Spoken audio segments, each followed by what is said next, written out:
Shalom Bapak Ibu Jemaat yang dikasihi Tuhan. Shalom. Shalom. Sudah siap beribadah? Amin. Mari kita siapkan hati kita. Kita mau beribadah sama Tuhan. Selamat pagi Bapak, selamat pagi Tuhan, selamat pagi Roh Kudus. Terima kasih untuk nafas kehidupan yang masih bisa kami nikmati Tuhan pada pagi hari ini. Terima kasih untuk berkat-berkat-Mu sepanjang minggu ini Tuhan. Kami sangat diberkati oleh kuasa-Mu yang luar biasa di dalam hidup kami. Kami percaya setiap saat, setiap detik, setiap menit dalam hidup kami semua berada di dalam tuntunan-Mu Tuhan. Tiba saatnya di hari yang indah ini, kami bait suci-Mu Tuhan, berkumpul bersama di tempat ini Tuhan. Ingin meninggikan, memuliakan, kami ingin memuji-Mu Tuhan.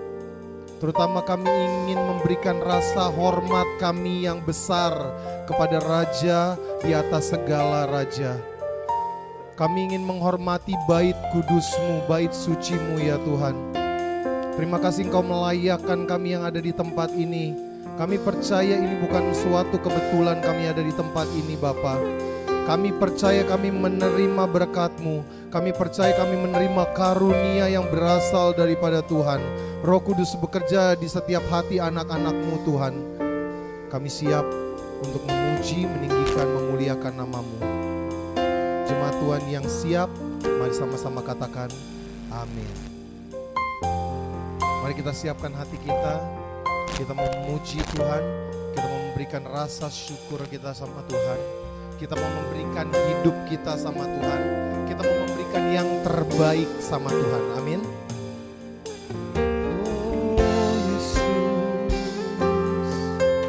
Sebab Engkau satu-satunya Allah kami. Engkau satu-satunya sahabat kami Tuhan.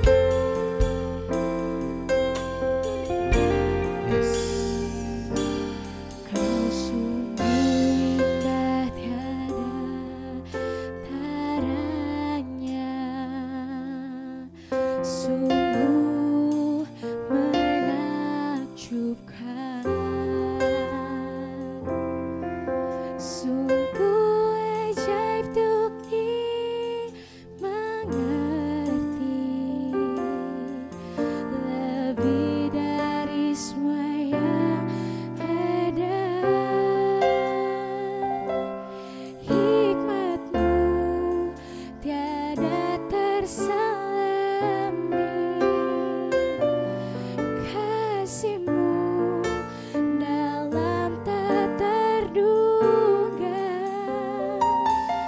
Kau sungguh indah tiada taranya, mulia dan Mari jemaat Tuhan, kita berikan hormat kita sama Tuhan.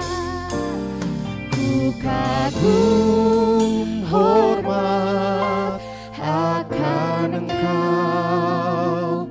Ku kagum hormat akan Engkau. Kau Allah yang layak dipuji. Ku kagum.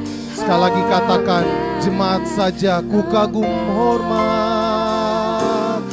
Ku kagum hormat. akan Engkau, ku kagum hormat akan Engkau, Kau Allah yang layak dipuji. Ku kagum. Yang kagum akan Tuhan, mari berikan sorak-sorai kemuliaan yang terbaik bagimu Tuhan. Mari katakan dari awal. Kau sungguh indah tiada tara, Kau sungguh menakjubkan.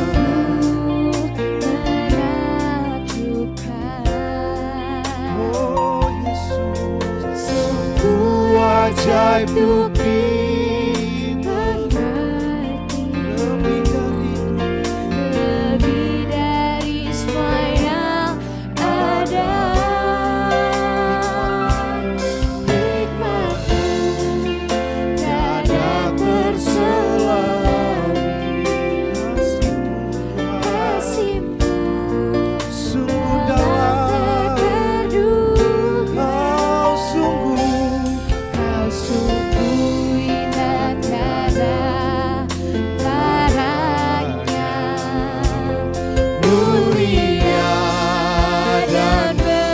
kita berikan penghormatan. Oh, kagum hormat akan Engkau Yesus, ku kagum hormat akan Engkau, satu-satunya yang layak dipuji. Ku kagum akan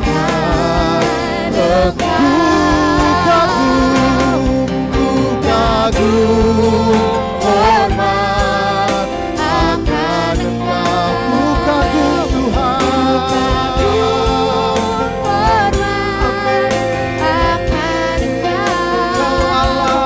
Kau Allah yang layak dipuji.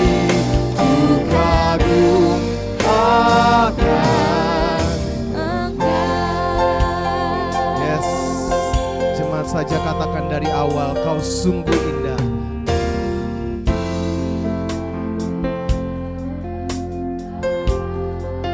Mari nyatakan sama Tuhan.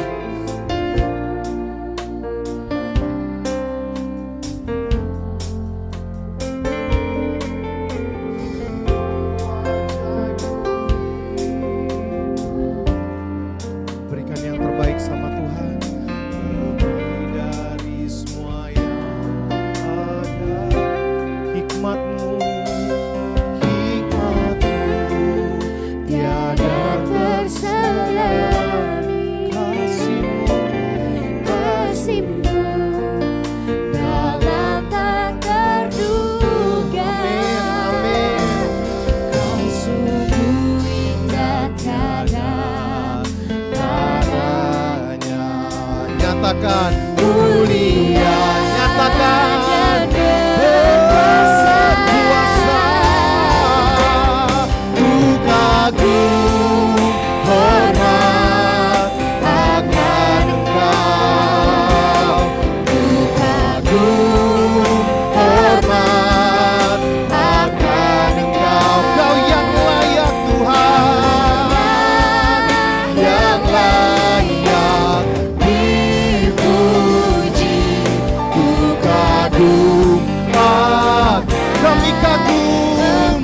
Oh, ku kagum hormat akan Engkau. Kami kagum Tuhan, hormat akan Engkau. Yes, Kau Allah yang layak dipuji. Ku kagum. Mari sembah, mari sembah Raja mulia. Kami kagum Tuhan atas perbuatan-perbuatan-Mu yang ajaib dalam hidup kami Tuhan. Kami percaya Tuhan, yang Kau berikan adalah yang terbaik Tuhan. Tak terselami pikiran kami segala kebaikan-Mu, segala perbuatan-Mu Tuhan. Mari nyatakan, mari tinggikan, Engkau Allah yang besar Tuhan. Kami kagum Tuhan. Kami punya Allah yang luar biasa. Kami punya Raja yang besar. Kami punya Allah yang menyembuhkan. Kami punya Allah yang menyelamatkan kami Tuhan. Terima kasih. Roh-Mu bekerja, Roh-Mu bekerja. Kemuliaan-Mu Tuhan dinyatakan Tuhan. Biar hadirat-Mu nyata di tempat ini. Mari jemaat Tuhan, mari kita terus panjatkan syukur kita sama Tuhan. Mari kita naikkan syukur kita sama Tuhan. Karena Tuhan sungguh baik, karena Tuhan teramat baik. Terima kasih Bapa. Haleluya. Biarlah segala yang bernapas memuji-Mu Yesus Tuhan. Kami dipuaskan Tuhan, kami dimenangkan Tuhan. Terima kasih Bapa. Mari terus kami ingin tinggikan nama-Mu. Haleluya, haleluya. Tiada Allah seperti-Mu Tuhan, tiada Bapa seperti-Mu ya Tuhan. Kau sahabat kami, Kau sahabat kami Tuhan. Kau ada di segala musim kami Tuhan. Haleluya,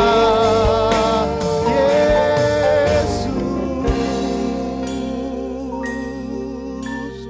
Mari terus dalam hadirat Tuhan. Mari rasakan hadirat Tuhan di tempat ini. Kami mau menghormati-Mu ya Tuhan. Kami mau bersujud di kaki-Mu Tuhan. Karena Engkau satu-satunya yang layak Tuhan. Bapak Ibu jemaat, sebelum kita menyanyikan pujian ini lagi, mari kita lihat betapa baik Tuhan dalam kehidupan kita. Betapa Tuhan luar biasa dalam kehidupan kita. Dia yang menolong kita di saat kita terjatuh. Dia yang menghibur kita di saat kita sedih. Mari terus dalam hadirat Tuhan. Kita hormati hadirat Tuhan. Kami percaya Tuhan, Roh-Mu ada di tempat ini Tuhan.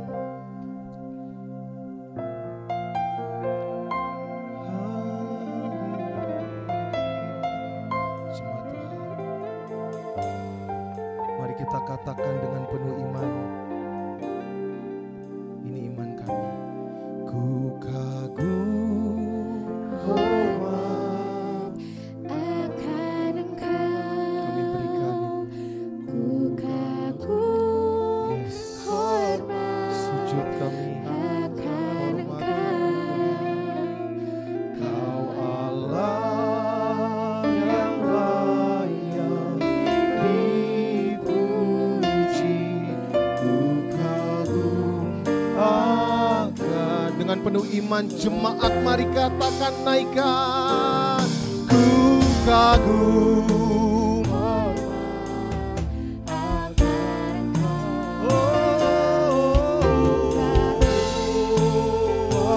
yes, akan Engkau. Kau Allah yang amin. Dipuji, ku kagum akan Engkau.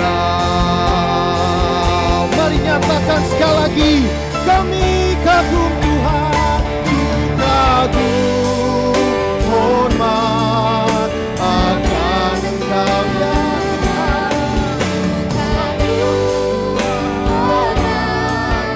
Akan Engkau Tuhan, Kau Allah yang layak dipuji, ku kagum.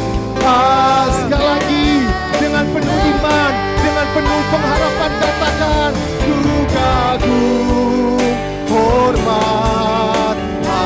Ini kami Tuhan, tangan-tangan yang terangkat, tangan-tangan yang memuji-Mu Tuhan.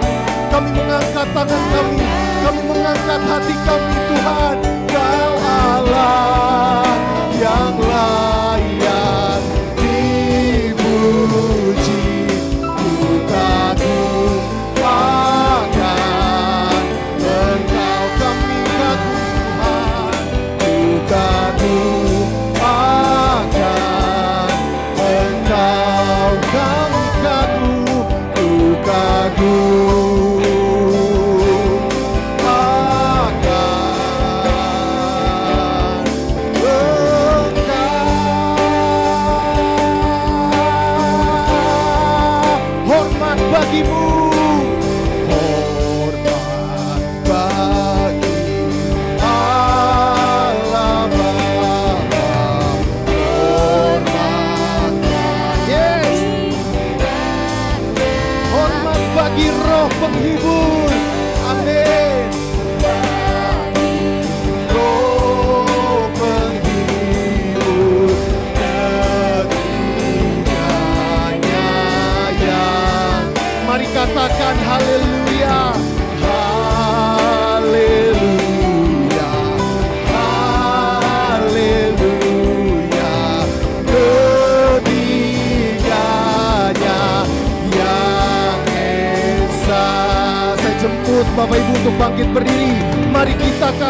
Hormat bagi Allah Bapa.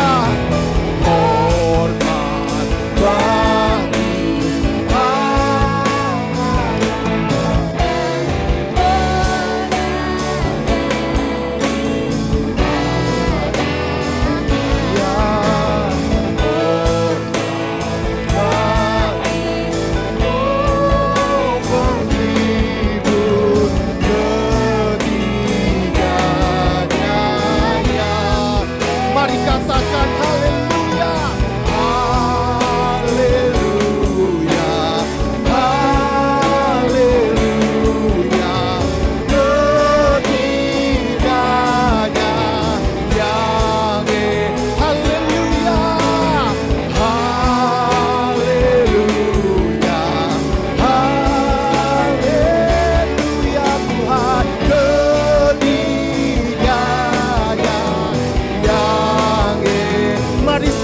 katakan haleluya, amin, haleluya,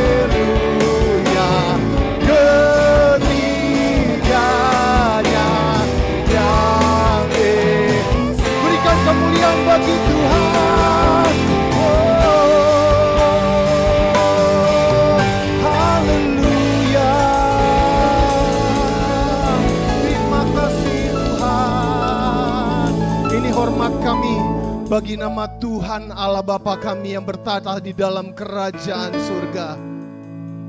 Jemaat Tuhan yang siap dan antusias lebih lagi memuji Tuhan, mari sama-sama katakan amin. Berikan tepuk tangan buat Tuhan. Amin. Sebelum kita lebih lagi memuji Tuhan, mari tengok kanan kiri, senggol kiri kanan, katakan Allah kita dahsyat. Musik memuji Tuhan.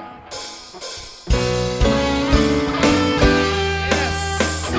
Meskipun badai, penyakit, mari katakan meskipun badai.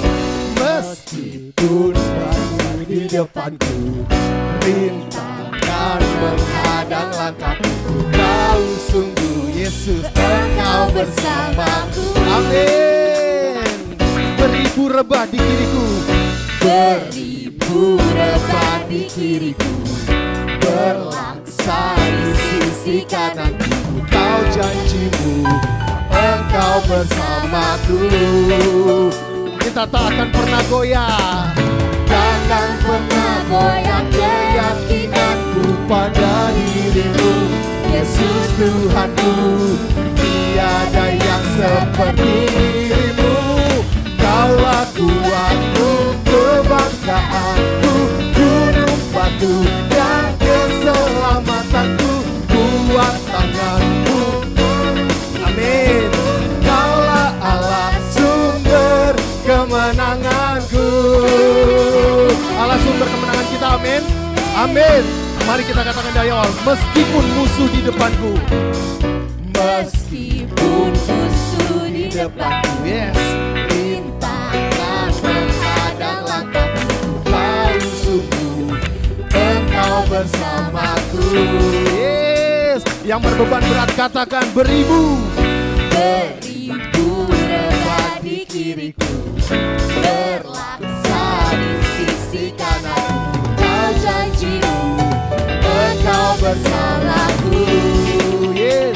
Takkan pernah goyah, takkan pernah goyah keyakinanku pada dirimu, Yesus Tuhanku.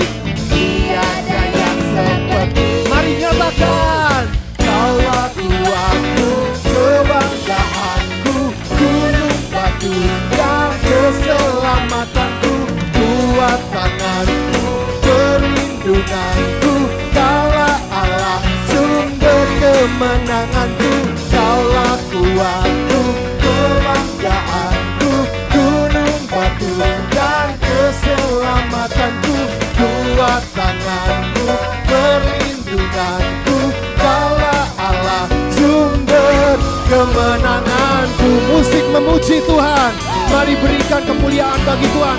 Kita berikan tepuk tangan yang terbaik buat Tuhan. Amin. Mari kita katakan, pasukan Tuhan katakan takkan pernah goyah, takkan pernah goyah keyakinanku pada dirimu. Yesus Tuhanku, tiada yang seperti. Katakan, Allahku dahsyat, Allahku dahsyat berkuasa, suruh bumi sujud menyembah, tinggikan namamu. Allahku dahsyat berkuasa, suruh bumi sujud menyembah, tinggikan namamu.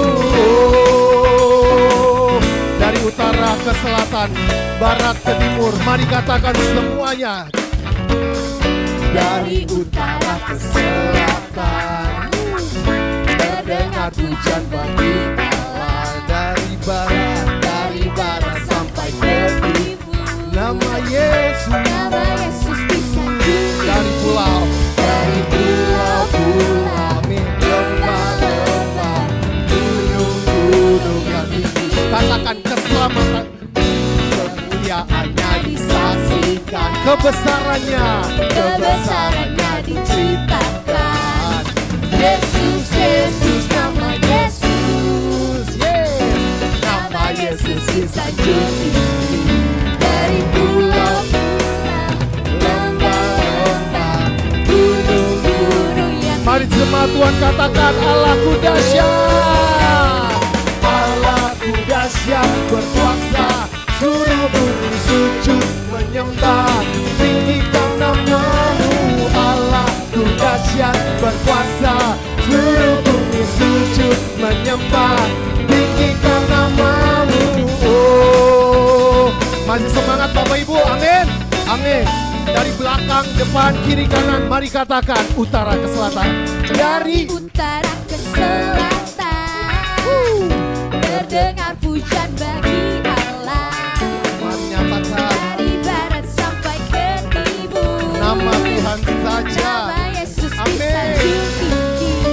Dari pulau-pulau, lembah-lembah, gunung-gunung yang tinggi. Kemuliaannya disaksikan, kebesarannya Tuhan mendengar nama Yesus, nama Yesus. Nama Yesus disanjung tinggi. Dari pulau-pulau, lembah-lembah, gunung-gunung yang tinggi. yang bersemangat katakan, Allahku dahsyat berkuasa, suruh bumi sujud menyembah, tinggikan namamu. Allahku dahsyat berkuasa, suruh bumi sujud menyembah, tinggikan. Jemaat Tuhan katakan, Allah. Ku dahsyat berkuasa, suruh bumi. Tepuk tangan di atas kepala.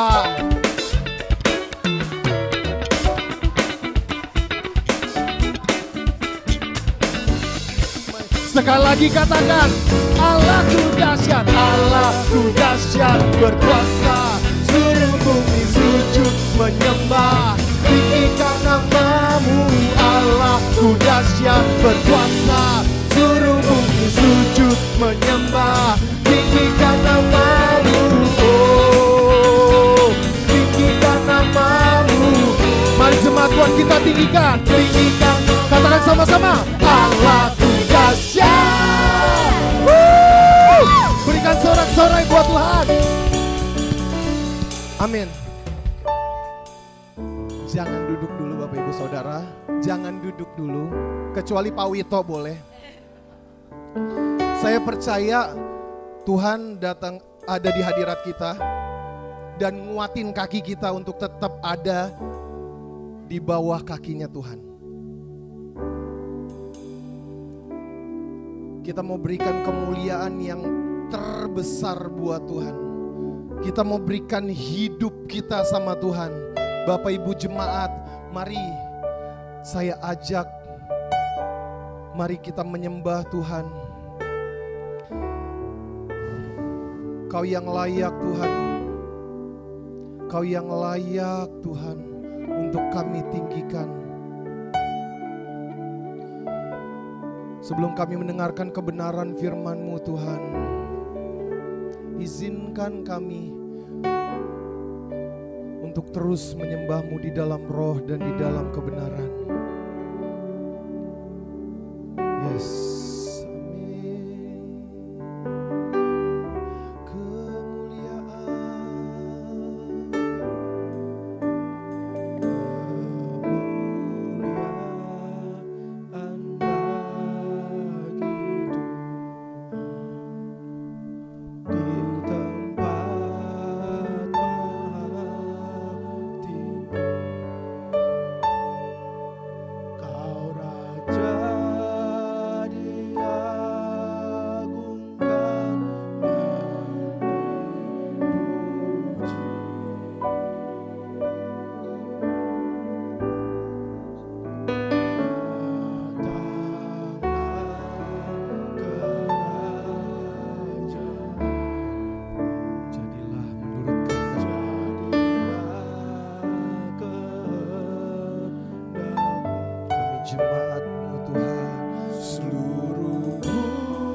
Tuhan, mari katakan kemuliaan, kemuliaan bagi Tuhan. Di tempat maha tinggi,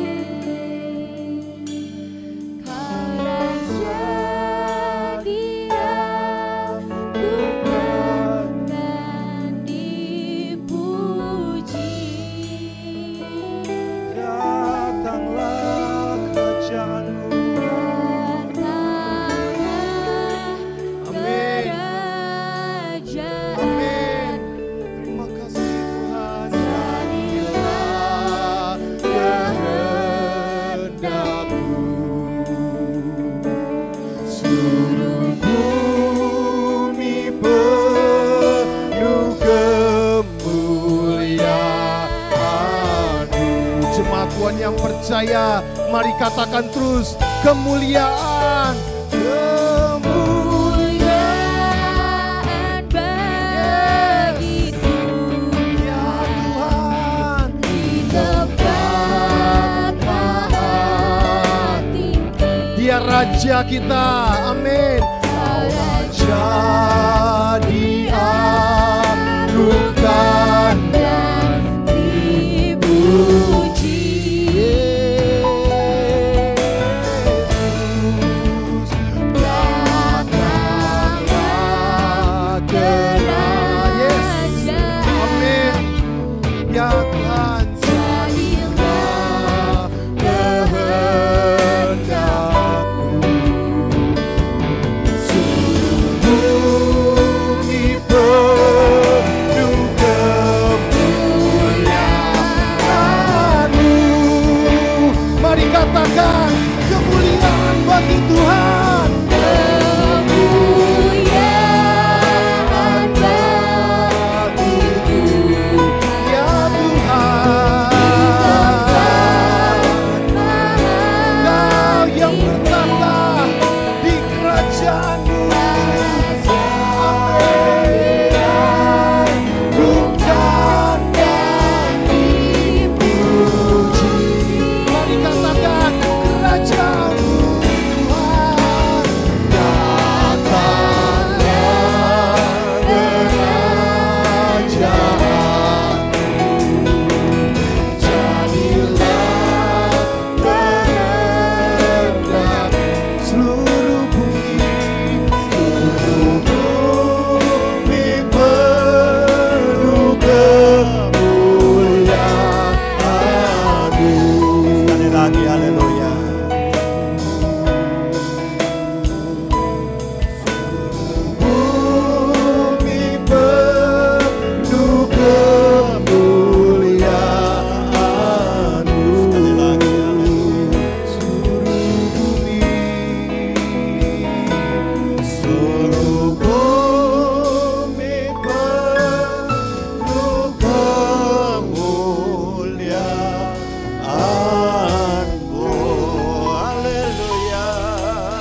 Selamat pagi jemaat yang dikasihi oleh Tuhan Yesus Kristus. Shalom.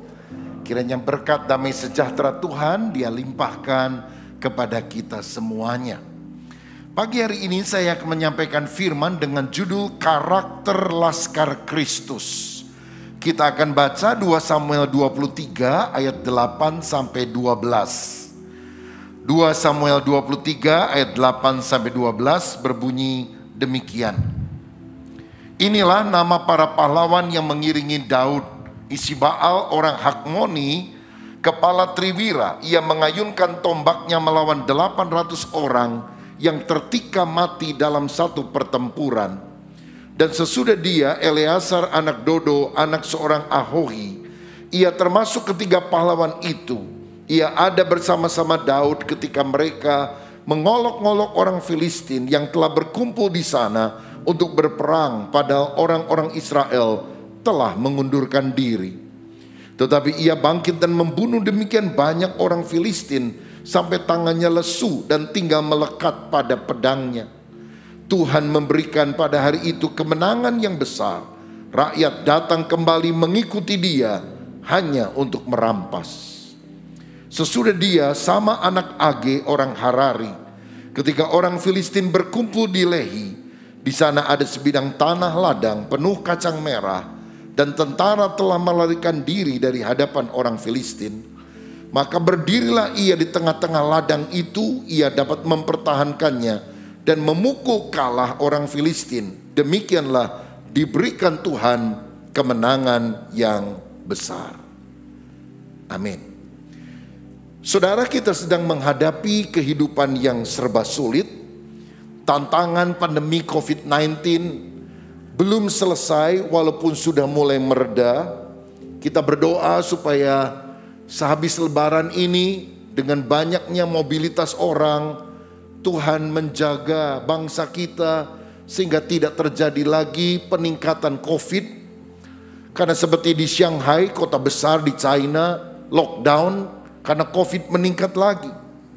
Belum lagi krisis yang terjadi akibat peperangan Rusia-Ukraina yang dampaknya itu sampai ke seluruh dunia. Harga-harga mulai menjadi naik. Saudara, orang mulai mencemaskan krisis pangan. Sri Lanka mengalami inflasi yang begitu dahsyat dan banyak negara mengalami situasi sedemikian. Fasten your seat belt, kencangkan sabuk pengaman. Karena tantangan demi tantangan akan datang dalam kehidupan kita. Walaupun kita tidak harapkan. Kita pikir COVID reda, selesai, semua bahagia, semua lancar. Tapi dunia ini adalah dunia yang penuh dengan masalah dan tantangan. Yang penting kita jadi pribadi yang kuat. Punya karakter yang tangguh, yang tabah untuk menghadapi semuanya. Karena itu saya ingin ajak saudara belajar dari 3 orang pahlawan yang dimiliki oleh Daud. 3 Triwira Daud. Mereka punya karakter unggul untuk bisa menang atas semua masalah. Daud punya banyak tentara. Daud punya banyak panglima, hebat-hebat. Tapi tidak ada yang menyamai 3 orang ini, kata Alkitab. Yang pertama saya melihat yang disebutkan sebagai pahlawan Daud yang paling perkasa adalah Ishibaal. Dia adalah orang yang memiliki keuletan. Di ayat 8 dikatakan dia harus berperang sendiri melawan 800 orang musuh. Kan secara logika nggak mungkin dia bisa menang, saudara. Musuhnya 800, dia sendirian. Tapi dia pantang menyerah. Pandangan hidupnya adalah maju tak gentar, karena gentar tak maju, saudara. Nah, ada tafsiran yang berkata bahwa dia menghadang orang-orang Filistin yang sedang maju melewati 2 celah gunung yang sempit. Jadi majunya nggak bisa ratusan, majunya harus satu-satu. Dan dia berdiri di sana. Dan dengan tombaknya dia membunuh setiap orang yang maju. Sampai 800 orang mati dalam satu pertempuran. Itu berarti Ishibaal ini orang yang gagah, orang yang gigih juga. Musuh satu datang, dia tombak, kedua, ketiga, keempat, kelima, keenam, ketujuh, kedelapan. Terus hitung sampai 800. Itu membutuhkan keuletan yang extraordinary. Dia mempertahankan wilayah Allah supaya tidak direbut oleh orang Filistin. Nah, sikap inilah yang Tuhan ingin cari dari kehidupan anak-anaknya. Dalam 1 Korintus 16 ayat 23 dikatakan, berjaga-jagalah, berdirilah dengan teguh dalam iman, bersikaplah sebagai laki-laki dan tetap kuat. Kita harus stand strong, berdiri kuat untuk menghadapi masa yang sulit. Ada ungkapan yang berkata, tough time never lasts, but tough people do. Masa yang sulit tidak akan bertahan. Yang bertahan hanyalah orang-orang yang ulet. Badai bisa datang, tapi percayalah badai bisa berlalu. Sehabis hujan ada pelangi yang menanti. Di balik awan ada mentari yang berseri. Saya yakin bahwa keuletan adalah kunci dari keberhasilan. Itu sebabnya jangan mudah putus asa, kecewa, mau bunuh diri, menyerah. Berdiri kuat di dalam Tuhan. Kalau ada di antara saudara yang sakit dan engkau harus berobat sekian lama, tetap teguh saudaraku, Tuhan tidak akan meninggalkan engkau. Kalau engkau sedang mengalami masalah di dalam pekerjaan, bukan hanya saudara yang mengalami, banyak orang yang mengalami itu. Tapi percayalah, tangan Tuhan tetap atas hidup saudara, dan Dia bisa memberikan kemenangan kalau engkau kuat di dalam Tuhan. Saya ingat ada seorang namanya Thomas Alva Edison. 1000 kali mencoba untuk menemukan bola lampu pijar. Gagal. Tapi karena dia tekun, akhirnya dia berhasil menemukan bola lampu pijar. Dan kita sangat bersyukur karena penemuannya itu sangat berguna hingga hari ini. Dunia membutuhkan orang yang gigih, yang pantang menyerah untuk menjadikan dunia menjadi tempat yang lebih baik untuk dihuni. Abraham Lincoln adalah orang yang memiliki daftar panjang kegagalan dalam hidupnya. 1830 dia gagal dan bangkrut dalam usaha bisnisnya. Tahun 1832 dia gagal dalam pemilihan wakil rakyat. Tahun 1834 dia gagal lagi dalam usaha dagangnya. 1835 istrinya sakit ingatan dan kemudian meninggal dunia. 1835 juga dia gagal meraih kursi di parlemen Amerika. 1843, 1846 gagal meraih kursi di Kongres. 1849 gagal terpilih menjadi Menteri Pertahanan. 1856 gagal merebut kursi Senat. 1856 dia juga gagal sebagai calon wakil presiden. 1858 dia gagal lagi merebut kursi Senat. Tapi 1860 dia berhasil menjadi presiden Amerika yang ke-16. Dan Abraham Lincoln adalah salah satu presiden yang paling terkenal, paling dihormati. Karena apa? Keuletan adalah kunci keberhasilan. Saya melihat Rasul Paulus adalah tipe laskar Kristus yang luar biasa. Kalau isi Baal itu berperang dengan orang Filistin, Paulus dia harus memiliki sifat yang sama, keuletan untuk dia bisa mendirikan gereja-gereja. Karena waktu itu kan Injil baru mulai disebarkan dan tantangannya begitu hebat. Tetapi karena dia setia, karena dia tangguh, dia bisa dipakai Tuhan secara dahsyat. Dikatakan dalam 2 Korintus 11 ayat 23 sampai 28, apakah mereka pelayan Kristus? Aku berkata seperti orang gila, aku lebih lagi. Aku lebih banyak berjerih lelah, lebih sering dalam penjara, didera di luar batas, kerap kali dalam bahaya maut. 5 kali aku disesat orang Yahudi, setiap kali 40 kurang 1 pukulan. 3 kali aku didera, 1 kali dilempari batu, 3 kali mengalami karam kapal. Sehari semalam aku terkatung-katung di tengah laut. Dalam perjalanan aku sering diancam bahaya banjir, bahaya penyamun, bahaya dari pihak orang-orang Yahudi dan dari pihak orang bukan Yahudi, bahaya di kota, bahaya di padang gurun, bahaya di tengah laut, dan bahaya dari pihak saudara-saudara palsu.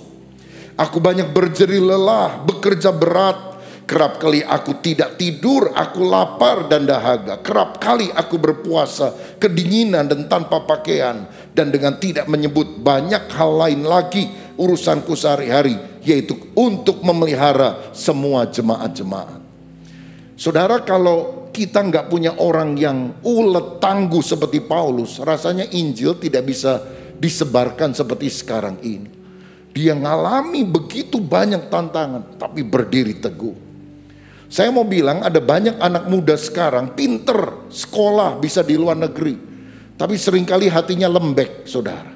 Padahal untuk menjadi orang yang strong, orang yang kuat, berhasil, keuletan, resiliensi, ketahanan, sifat tahan banting. Jadi bukan seperti bola kristal, kalau dibanting langsung pecah.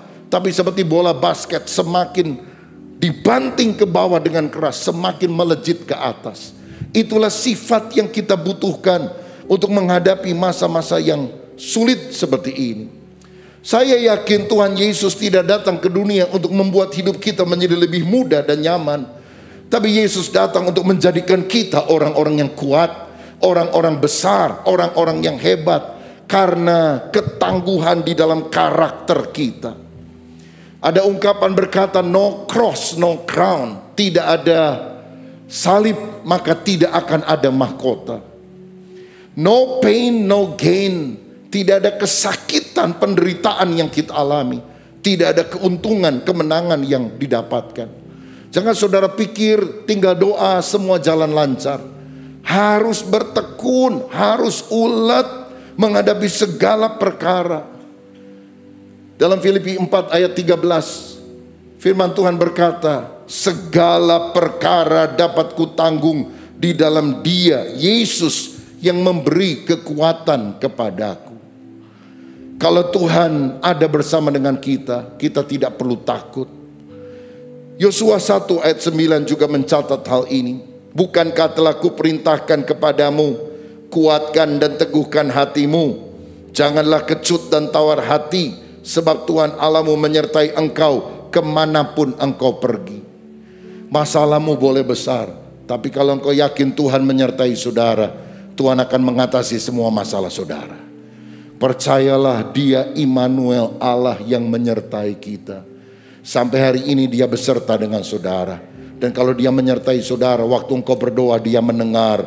Waktu engkau meminta Dia akan menjawab. Waktu engkau berseru Dia akan memberikan perkara yang terbaik dalam hidup saudara.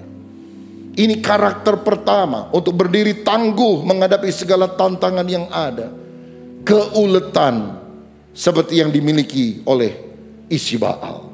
800 musuh menyerang, tapi satu demi satu dia bisa kalahkan dengan pertolongan Tuhan.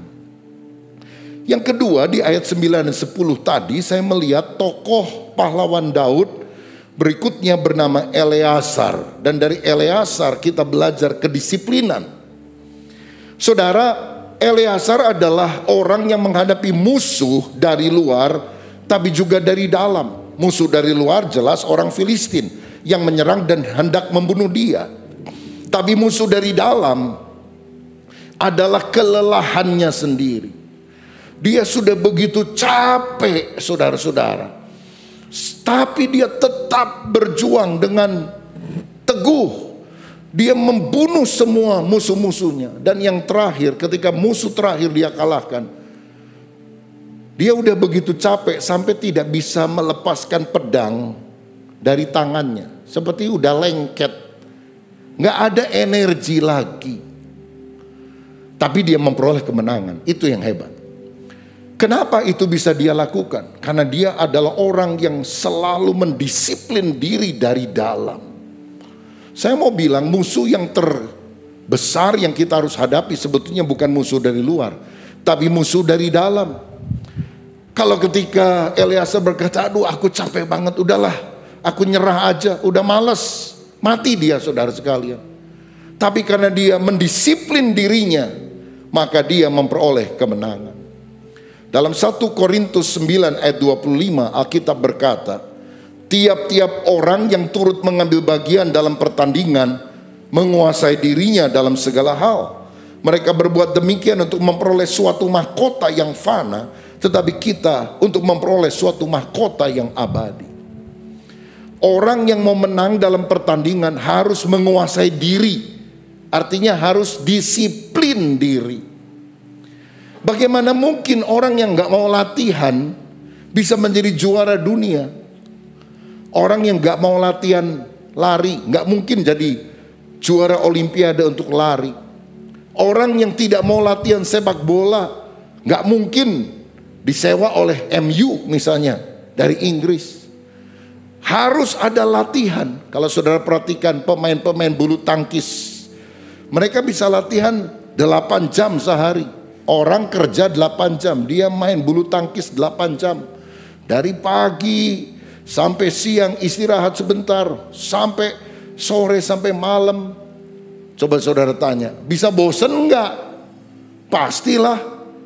8 jam ngejar-ngejar bulu ayam, ayo sini kiri kanan, pasti bosen. Pengen juga sekali-kali jalan-jalan, liburan, mau main ke mall. Tapi kalau mereka tidak bisa mendisiplin diri, mereka tidak akan pernah beroleh kemenangan. Tuhan juga ingin agar kita tegas terhadap diri kita sendiri.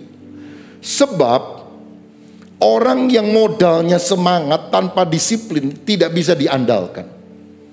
Mesti disiplin. Para prajurit itu punya moto, lebih baik mandi keringat di medan latihan daripada mandi darah di medan pertempuran. Walaupun latihannya berat, nggak apa-apa, asal tidak mandi darah, kalah di medan pertempuran. Para murid Yesus, Yohanes, Yakobus, dan Petrus pernah diajak oleh Yesus mendukung dia di dalam doa di Taman Getsemani. Mereka mau. Tetapi ternyata ketika Yesus berdoa, 3 murid tidur. Yesus bangun, membangunkan 3 murid ini. Tidakkah kamu sanggup berjaga-jaga dengan aku 1 jam saja? Oh ya, sorry.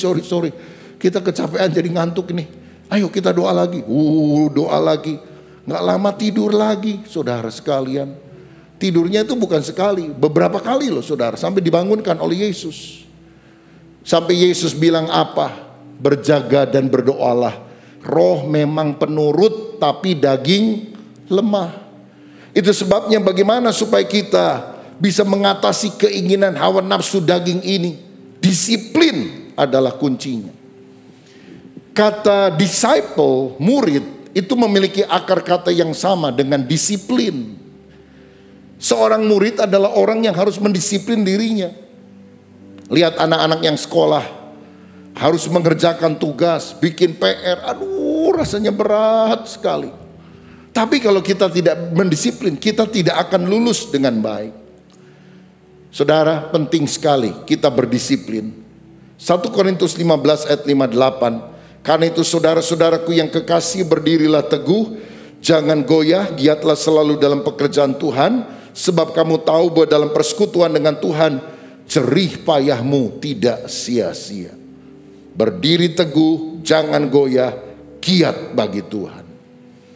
Jangan malas berdoa, jangan malas baca Alkitab, baca firman setiap hari. Kalau saudara baca 4 pasal setiap hari, nggak sampai setahun Alkitab habis. Kalau saudara baca 2 pasal setiap hari, kira-kira 2 tahun habis. Orang Islam kalau selesai membaca Al-Quran, mereka sebut sudah khatam. Saya mau tanya, kapan saudara mengkhatamkan Alkitabmu? Tidak cukup hanya mendengar khotbah yang disampaikan pendeta pada hari Minggu. Engkau harus disiplin membaca Alkitab dengan tekun.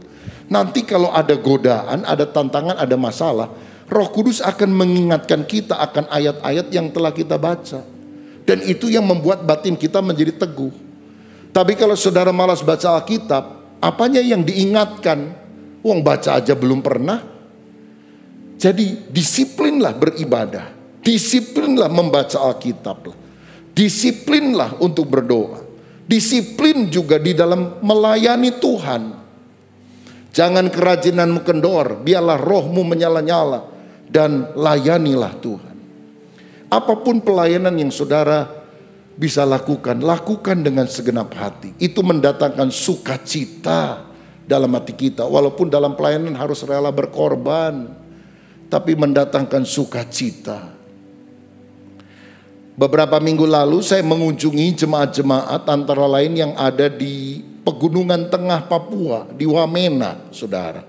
Jadi harus terbang 5 jam dari Jakarta sampai ke Jayapura. Lalu kemudian ganti pesawat baling-baling menuju ke Wamena. Itu juga agak delay, karena apa? Karena cuaca agak mendung seperti mau turun hujan. Jadi kita mesti nunggu, karena pesawat dari Wamena belum sampai ke Jayapura. Dan baru kemudian nanti saya akan terbang ke sana. Karena untuk masuk ke Wamena itu kan pegunungan ya. Dan jadi airportnya itu seperti ada di 2 gunung, saudara, di tengah 2 gunung. Jadi harus masuk di tengah. Kalau cuaca buruk nggak kelihatan, itu bahaya sekali, bisa nabrak. Saudara, daerah yang sulit untuk dijangkau jauh dari tempat kita. Tapi ketika kita mau melayani bukan hanya di kota-kota, tapi di desa-desa. Saya pernah mengunjungi salah satu suku Dani yang ada di Lembah Balim. Yang waktu itu saudara-saudara sedang membangun gereja. Di sana harga semen mahal sekali. Satu sak itu bisa 550.000. Jadi kalau bangun rumah bisa 3 kali lipat dari biaya kita bangun di Jawa ini. Dan saudara, mereka punya tempat rumah namanya honai. Honai laki-laki sama honai perempuan itu beda. Jadi walaupun udah kawin, mereka itu nikah bisa, tapi kemudian tinggalnya masing-masing. Kalau punya anak laki di honai laki, punya anak perempuan di honai perempuan. Lalu kemudian ada satu tempat lagi seperti dapur. Nah, mereka kebaktian di situ tuh. Belum ada gereja waktu yang lalu. Aduh, hati saya sedih juga. Kok ada ya gereja seperti ini?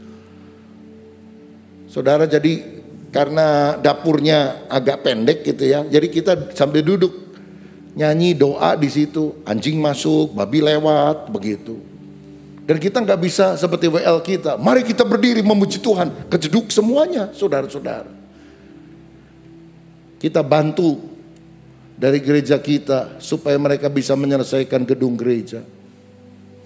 Dan saya tanya, ada nggak dari suku Dani yang mau sekolah di STT Karisma? Kami biayai, lalu kemudian nanti pulang melayani. Ada 1 orang dikirim, saudara. Sudah selesai belajar, kembali lagi ke sana. Saya kemarin datang ke tempat itu. Gerejanya sudah jadi, saudara. Oh, saya bersyukur. Karena kalau kita tekun, setia, Tuhan pasti akan memberikan yang terbaik. Jangan jemu-jemu melayani Tuhan. Karena seringkali di tempat-tempat yang sederhana dan sebagainya, mereka lebih antusias. Saya ingat waktu kemarin saya mendarat dengan pesawat baling-baling di Wamena. Setelah berhenti, saya menengok dari kaca pesawat. Kok banyak orang pakai jas semua lagi. Waduh, saya pakai baju biasa, saudara, pakai celana jeans. Waduh, rupanya saya disambut ini. Untung saya bawa jaket hitam, saya pakai jaket, saudara sekalian. Lalu saya turun dan mereka sudah menyambut secara luar biasa. Kadang-kadang mengharukan. Coba kita lihat video klip ini ya.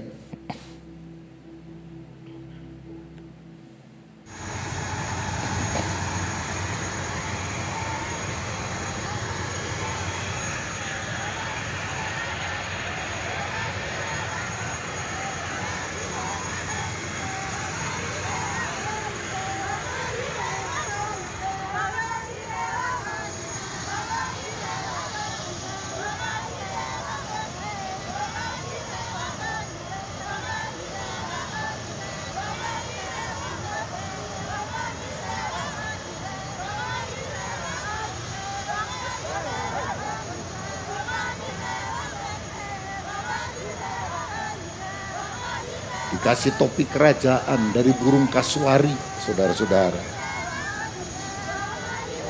Ini disambut oleh ketua di sana. Dan beberapa pendeta itu dulu adalah kepala suku, saudara.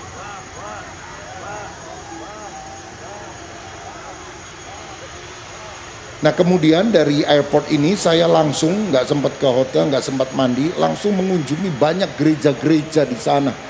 banyak juga yang dibangun dan mereka membutuhkan bantuan dana, dan saya juga datang kepada tempat mereka. Salah satu tempat yang saya kunjungi adalah di klip berikut ini. Tolong diklik yang berikutnya. Nah, ini kunjungan ke salah satu gereja di sana.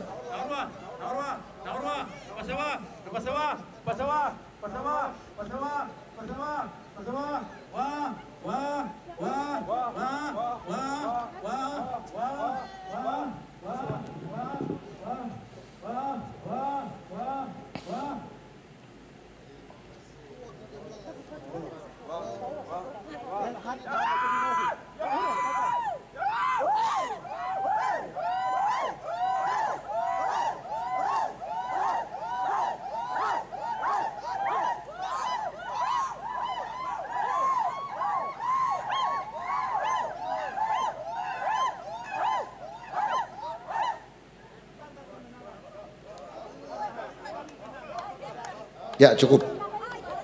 Saudara-saudara, jadi waktu sambut itu ya, wah. Saya tanya, apa itu wah. Terima kasih katanya. Terima kasih. Oh, lalu saya tanya, kenapa mereka girang sekali dari anak sekolah minggu sampai jemaat dewasa? Pak, kami dengar Bapak itu ketua umum GBI, kami udah dengar namanya, tapi kok belum pernah ngunjungi? Ya kan COVID, saya bilang. Ya karena itu kami senang sekali bisa dikunjungi, terima kasih untuk kunjungannya. Wow, luar biasa. Itu orang-orang daerah, saudara, kalau kita kunjungi, mereka menyambut dengan sukacita. Kalau ada hamba Tuhan datang ke Bandung, biarin aja gitu ya. Saudara juga nggak ngumpul di gereja.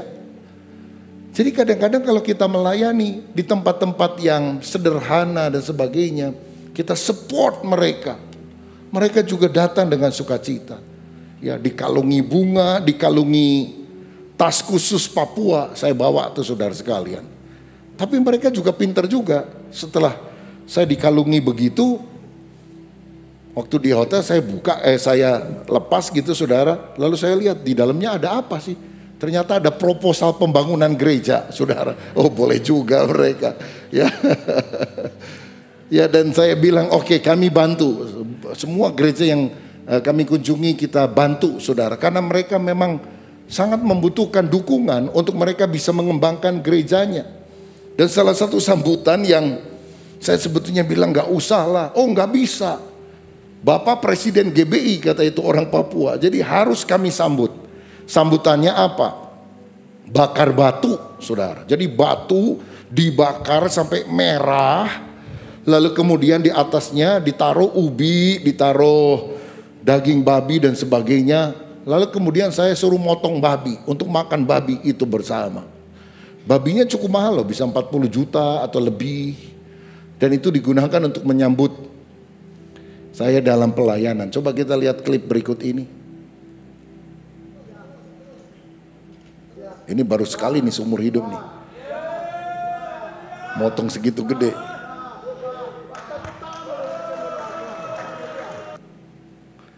Iya. Mau saudara? Dikasihnya gede-gede. Lalu ada yang tanya, enak gak Pak? Terus terang ya, babi kecap lebih enak.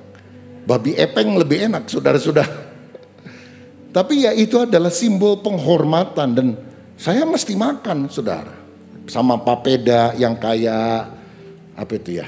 Kayak lem tuh saudara. Ya. Papeda disertai dengan kuahnya. Ya kita harus mengikuti. Untungnya saya ini dari sejak dulu gak pernah repot soal makan.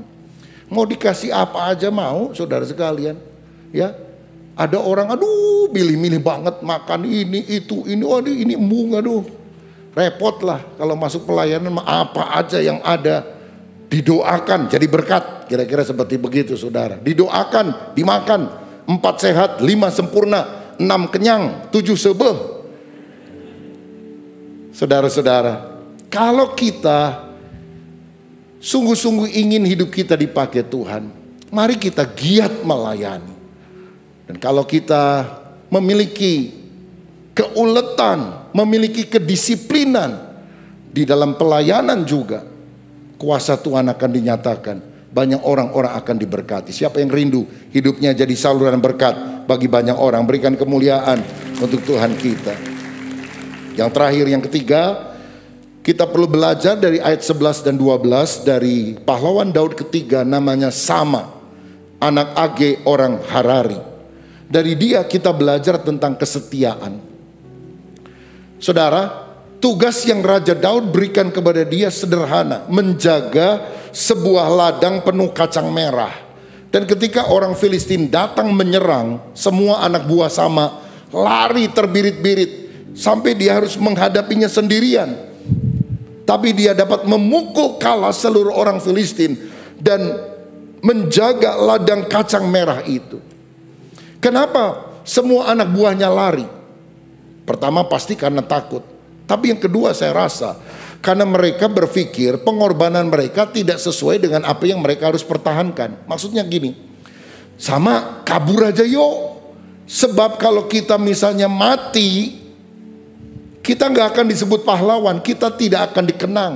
Seandainya kamu itu disuruh jaga istana raja, lalu kamu mati, kamu akan disebut pahlawan nasional. Atau kalau kamu disuruh jaga tabut perjanjian, lalu kamu mati, disebut mati syahid, kamu disebut martir. Tapi kamu kan cuma disuruh jaga kebun kacang penuh kacang merah. Jadi kalau kamu mati, nggak akan ada yang mencatat kamu di koran Jerusalem Post, Sama pahlawan kebun kacang. Karena memang tugasnya hanya jaga kebun kacang. Tapi dia bilang, aku terima tugas ini dari Daud. Sekecil apapun yang harus kupertahankan, aku harus lakukan dengan bertanggung jawab. Ada responsibility. Dan itulah yang kemudian disukai oleh Tuhan. Tuhan mencatat namanya juga masuk di dalam Alkitab. Kelihatannya dia tidak segagah isi Baal yang membunuh 800 orang. Rembo aja kalah, saudara sekalian. Dia tidak seperti Eleazar yang berperang sampai tangannya tidak bisa melepaskan pedang karena terlalu capek, tapi semua musuh sudah kalah. Sama adalah orang yang setia, menjaga kebun kacang dan dia pertahankan sampai titik darah yang penghabisan. Tuhan juga ingin kita menjadi orang yang setia dan bertanggung jawab terhadap tugas yang dia percayakan. Dalam Matius 25 ayat 21, firman Tuhan berkata, maka kata tuannya itu kepadanya, baik sekali perbuatanmu itu, hai hambaku yang baik dan setia. Engkau telah setia dalam perkara kecil, aku akan memberikan kepadamu tanggung jawab dalam perkara yang besar. Masuklah dan turutlah dalam kebahagiaan Tuhanmu. Saudara, orang yang setia akan diberi tanggung jawab dalam perkara yang lebih besar. Saya mau bilang, Allah tidak melihat tingkatan dalam pelayanan seperti yang dilihat oleh manusia. Kalau orang kan pikir gini, yang khotbah nilainya 100, mimpin pujian 75, main musik 50, apalagi jadi asyir 25, bersihin gereja 0, kira-kira begitu. Tapi Tuhan tidak melihat dengan skala itu. Dia melihat sikap hati kita. Apakah kita setia bertanggung jawab walaupun yang dipercayakannya adalah hanya ladang penuh kacang merah, pelayanan kebun kacang. Tapi kalau kita setia, maka Tuhan yang akan memberkati kita. Contohnya siapa? Nuh. Nuh adalah seorang yang disuruh untuk mengundang orang-orang datang masuk ke dalam perahu, ke dalam bahtera, supaya tidak ditimpakan air bah hukuman. Saudara, 120 tahun kira-kira Nuh harus menceritakan supaya orang-orang bertobat. 120 tahun khotbah. Yang tobat siapa? Berapa banyak? Cuma 8. Itu juga keluarga sendiri. Nabi Nuh dan istrinya. 3 orang anaknya. Namanya siapa? Sem, Ham, Yafet. 3 orang menantunya. Namanya siapa? Nyonya Sem, Nyonya Ham, Nyonya Yafet. Saudara-saudara, hanya 8 orang. Binatang-binatang lebih banyak yang bertobat rupanya, saudara. Ya, yang masuk bahtera 7 pasang yang halal, 1 pasang yang haram. Tapi ketika mereka taat, ketika Nuh taat, dia dipakai menjadi generasi baru untuk membangkitkan manusia-manusia yang baru di atas muka bumi ini. Saudara, mari kita setia dengan tugas kita. Walaupun tampaknya 120 tahun, yang bertobat cuma 8. Kecil sekali nilainya. Oh, di hadapan Tuhan yang penting adalah kesetiaan. Saya mau tanya, kalau menurut saudara pengkhotbah yang paling hebat sekali khotbah ribuan orang bertobat, siapa? Siapa? Petrus. Berapa orang bertobat? 3.000. Hebat ya. Sekali khotbah 3.000 bertobat. Pendeta modern 3.000 kali berkhotbah, hanya satu yang bertobat.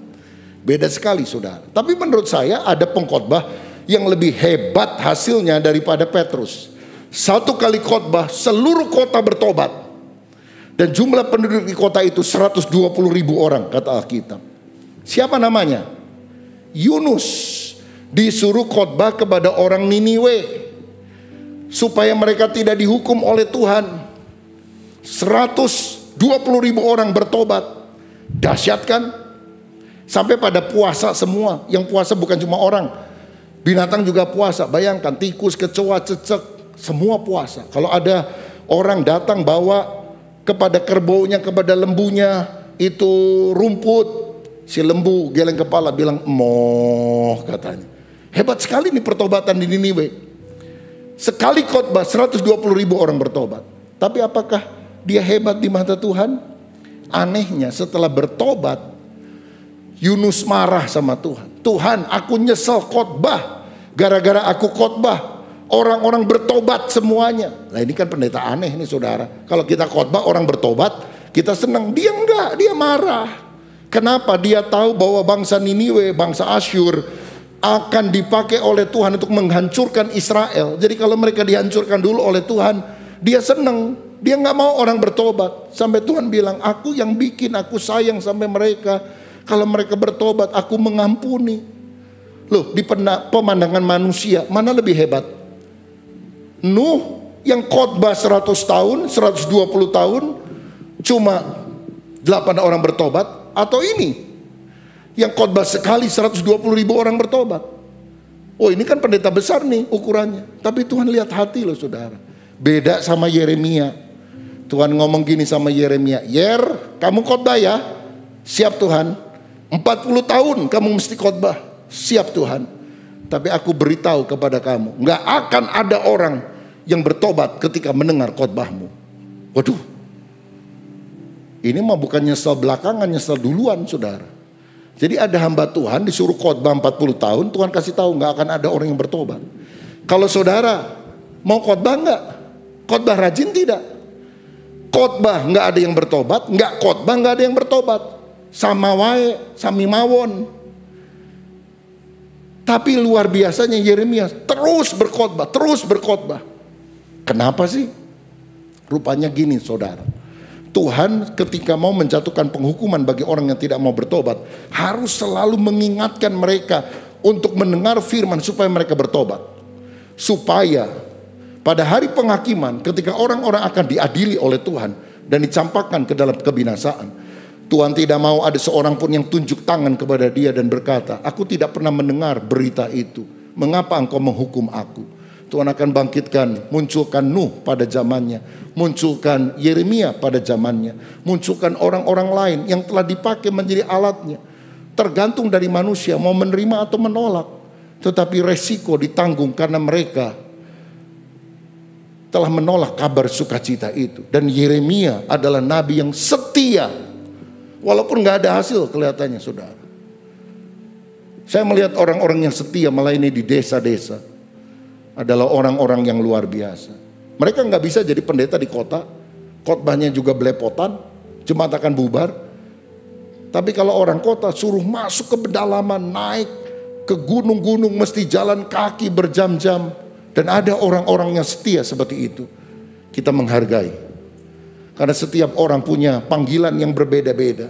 Tapi mari kita setia dengan tugas yang Tuhan percayakan kepada kita.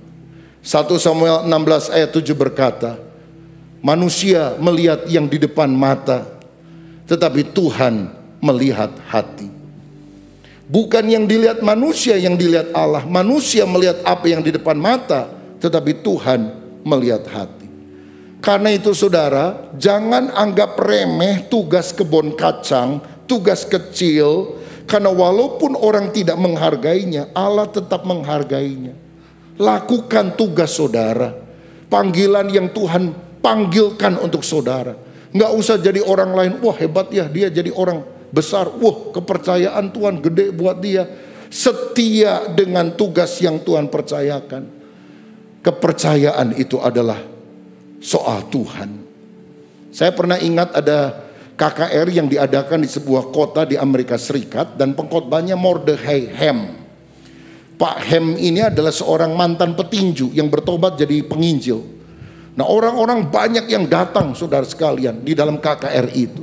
Tapi ketika kebaktian sudah mulai berlangsung, ada 2 orang remaja datang telat. Lalu ketika mereka lihat kiri kanan kok rasanya penuh semuanya, mereka mau pulang. Mereka bilang udah pulanglah, kita juga telat, gak ada tempat duduk. Tiba-tiba ada seorang usher yang menoleh dan melihat, kemana kamu? Jangan pulang, jangan pulang, saya carikan. Saudara, kemudian dia coba berjalan di antara kursi-kursi yang ada. Dan dia menemukan 2 tempat duduk yang tersisa. Dia antar itu 2 anak remaja untuk mendengarkan khotbah penginjil Mordechai Ham. Dan luar biasa pada hari itu dua-duanya bertobat, maju ke depan, terima Yesus sebagai Tuhan dan Juru Selamat.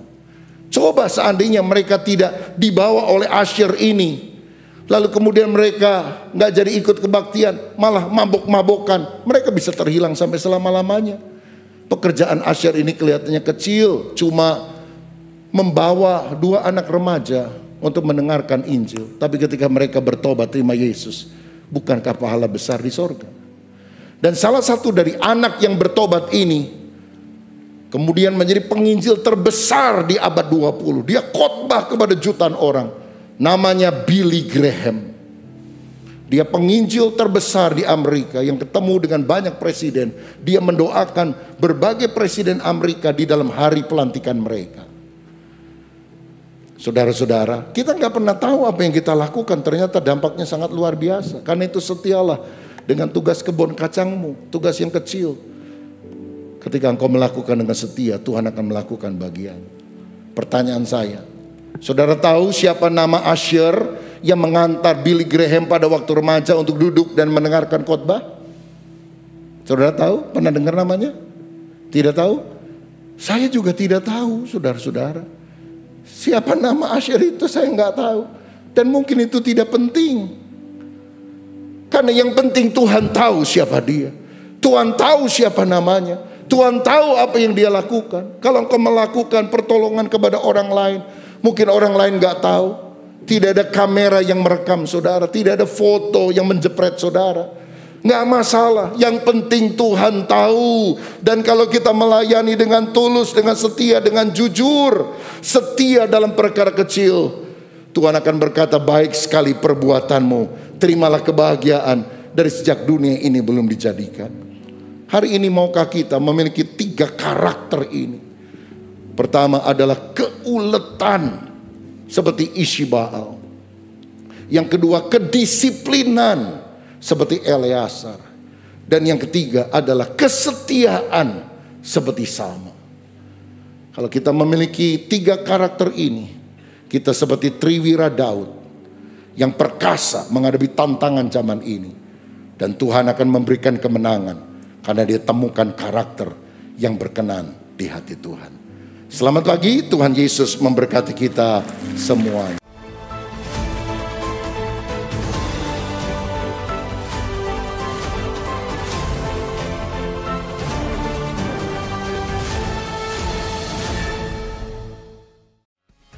Seluruh jemaat mengucapkan selamat atas terpilihnya Bapak Gembala Pendeta Dr. Rubin Adi Abraham sebagai Ketua Umum Sinode Gereja Bethel Indonesia periode tahun 2023 sampai 2027. Dan selamat kepada Bapak Wakil Gembala Pendeta Suwito Hartanto yang terpilih sebagai Bendahara Umum Sinode Gereja Bethel Indonesia periode tahun 2023 sampai tahun 2027.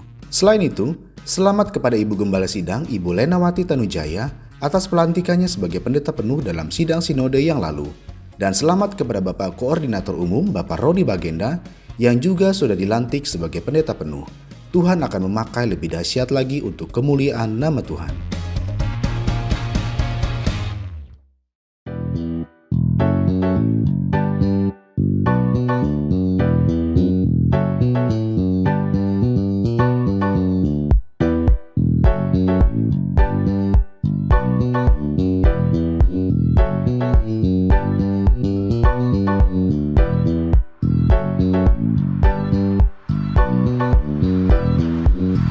Mari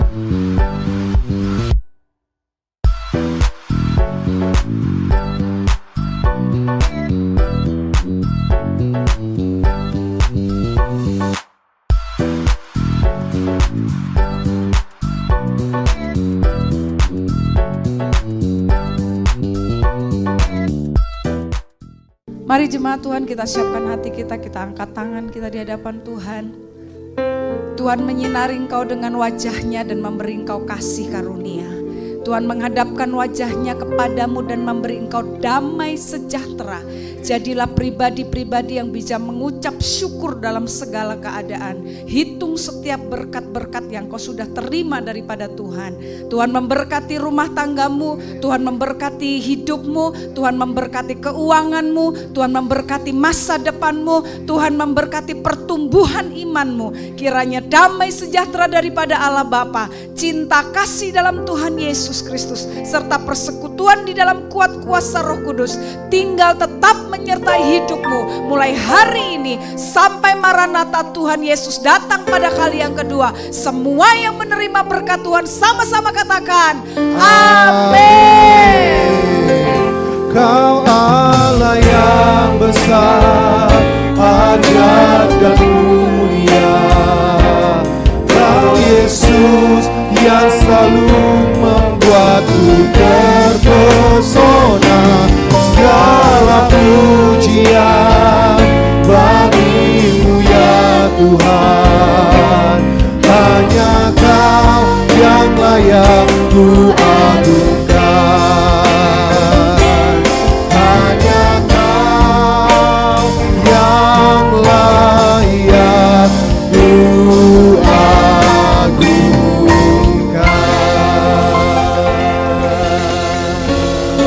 Selamat hari Minggu, Tuhan Yesus memberkati kita semua.